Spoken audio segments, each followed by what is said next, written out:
you at Quadratus, or one of the walking robot teams. Thank you all for coming. My name is Mark Villanueva, the project manager. I'm Eric Bergson, I'm the software lead. My name is Kenny Dodd, I'm a supply manager. My name is Brandon, I'm the hardware manager. My name is David Martinez, I'm the webmaster and the reports manager. So you may be wondering, why a walking robot? A walking robot is able to climb stairs and traverse irregular terrain. For our project, there are two challenges. The first challenge is to be able to traverse the grid. The starting point is always going to be in the bottom left corner, as you can see on the picture on the left, and the destination will always be in the top right corner. For challenge 2, it will be the same thing, except there will be stairs that the robot must climb over. In order to accomplish this task, our first step was to get the robot to walk forward.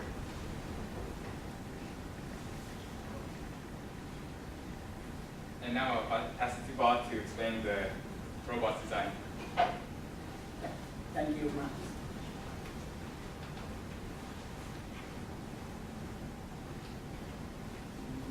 Our robot system design have nowhere to go. We use two kinds of sensors.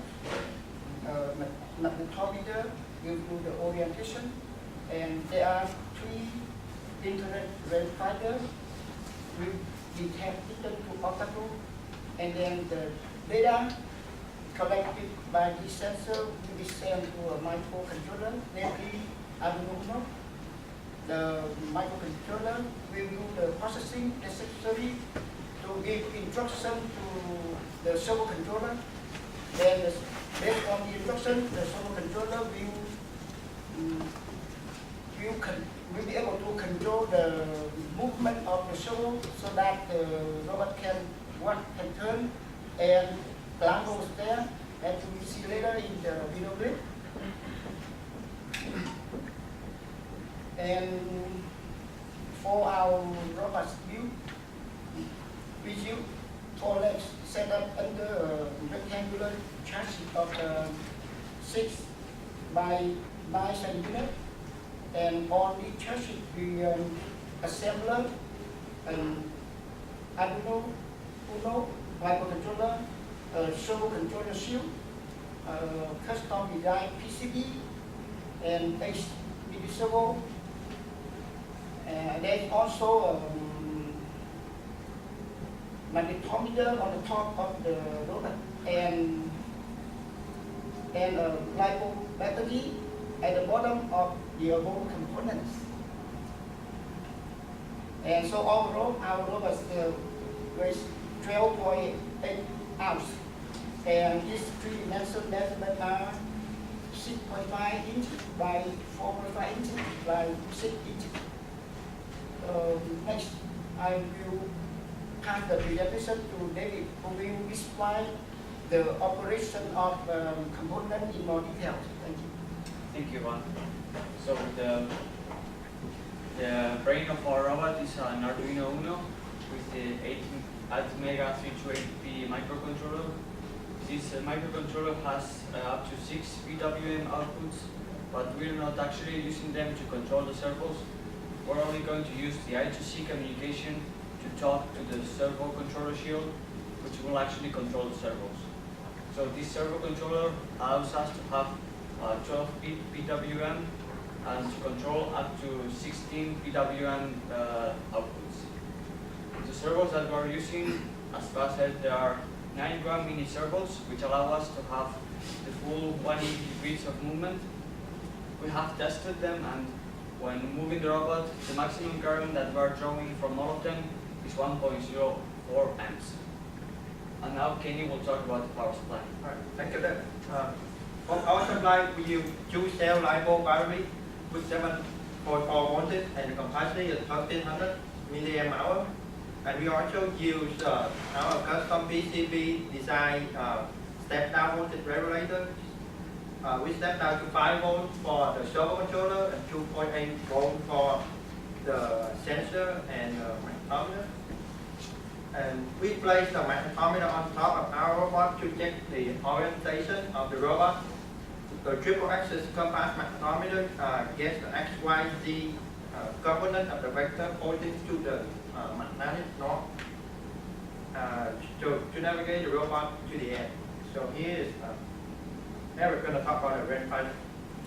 For our sensor, we're using a VL6180. It's a 3-in-1 sensor that uses an ambient light sensor, an IR sensor, and a range sensor. This allows us to resist the noise of the world around us.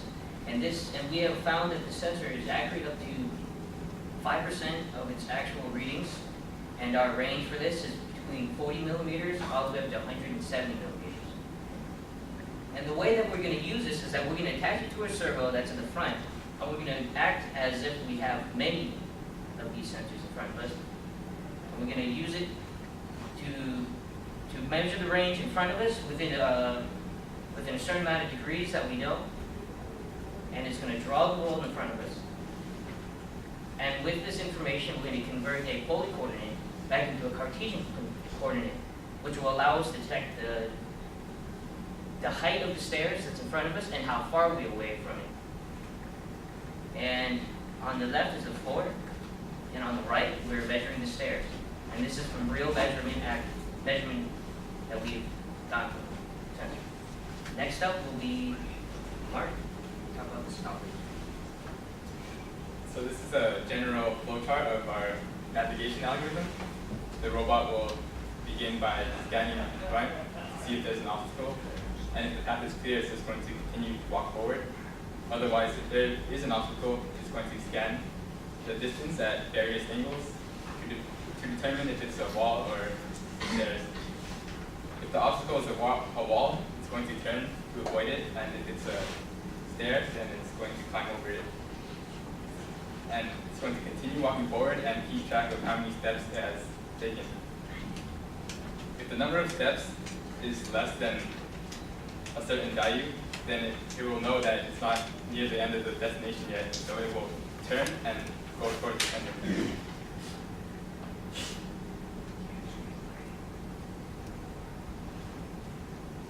And if that value is equal to or greater to that same value, then it knows that it's near the destination. So once it detects the wall in front, it will turn right to reach its destination.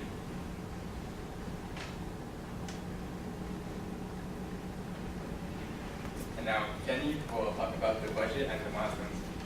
All right. So every of the walking robot group has $300.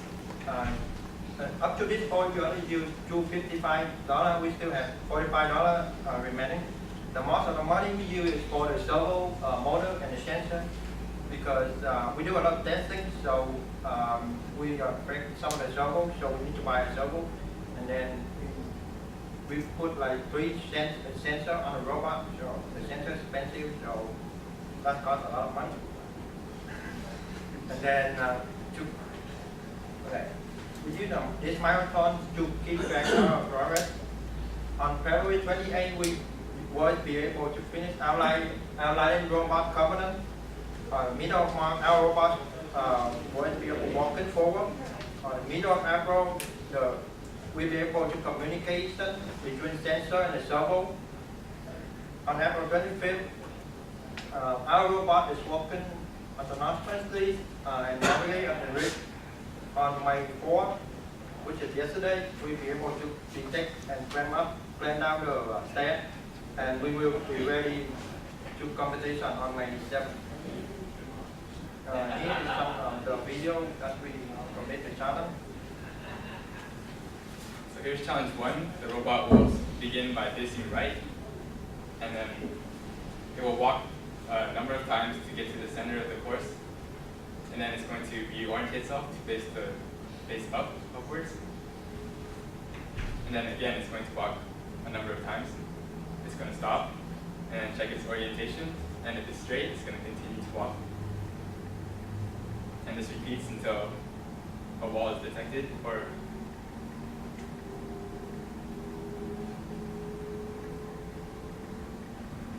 so as you can see, it stops and then straightens itself. Continues to walk, and then eventually it's going to hit a wall or get near a wall, and then turn, and then walk right to the center. Going to reorient reorient itself, and then it's going to walk towards the edge of the course. And here, the number of steps it has taken is sufficient enough so that it knows that it's near the destination. So it will reorient itself again, face right, and then walk a number of times, and then complete each challenge. So here's the video of the robot completing part of challenge 2 on the stairs.